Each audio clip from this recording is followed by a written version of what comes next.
اب چلتے ہیں اپنے اگلے برج کی طرف جو کہ برج سملہ، اور آپ کو بیان کریں گے کہ ان کا 21 سے 31 مارچ کا یہ اشرہ علم نجوم کی روشنی میں کیا کچھ بیان کرنے جا رہا ہے۔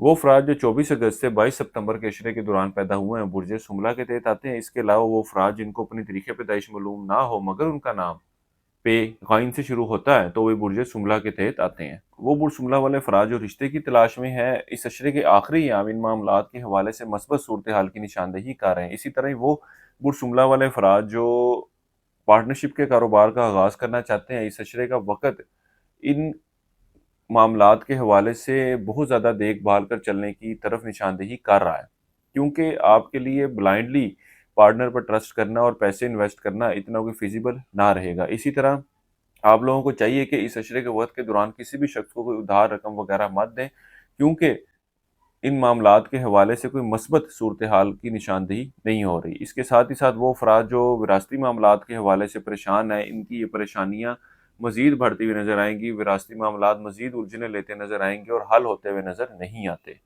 وہ برج سملہ والے افراد جو دشمنوں کی وجہ سے پریشان تھے، اللہ کے فضل و کرم سے اس اشرے کے وقت کے دوران آپ کی یہ پریشانیاں دور ہوتی ہوئی نظر آئیں گی اور آپ اپنے دشمنوں کا بھرپور طریقے سے مقابلہ کرنے کی پوزیشن میں نظر آتے ہیں۔ اس کے علاوہ وہ ملازمت شدہ افراد جن کو دفتری معاملات میں دفتری ماحول میں پریشانیوں کا سامنا کرنا پڑ رہا تھا، اللہ کے فضل و کرم سے ان کی پریشانیاں بھی دور ہوتی ہوئی نظر آ رہی ہیں۔ اس کے ساتھ ہی ساتھ وہ برج سملہ والے افراد جو روزگار کی تلاش میں ہیں، ان کو چاہیے کہ اس اشرے کے دوران ضرور کوشش کریں۔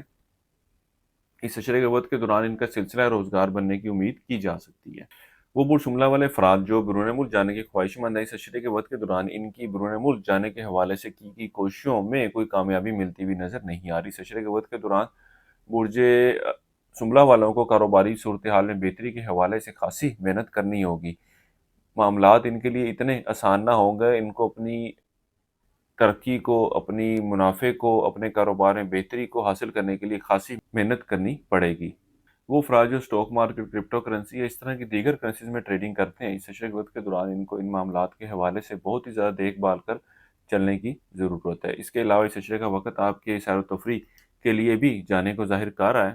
اس اشرے کے وقت کے دوران آپ کا یار دوستوں کے ساتھ میل جول رہے گا، اور بڑے بہن بھائیوں کے ساتھ بھی میل ملاقات کرتے ہوئے نظر آتے ہیں۔ بہرحال آپ لوگوں کو چاہیے کہ دوستوں کے ساتھ بھی اور بہن بھائیوں کے ساتھ بھی گفتگو کے دوران بہت زیادہ محتاط رہیں، کیونکہ گفتگو کے دوران کوئی ایسی بات ہوتی ہوئی نظر آ رہی ہے جس کی وجہ سے آپسی ناراضگی پیدا ہو سکتی ہے۔ اس عرصے کے لیے ایک وظیفہ آپ کو بتا رہا ہوں، یا اللہ یا لطیف ہو۔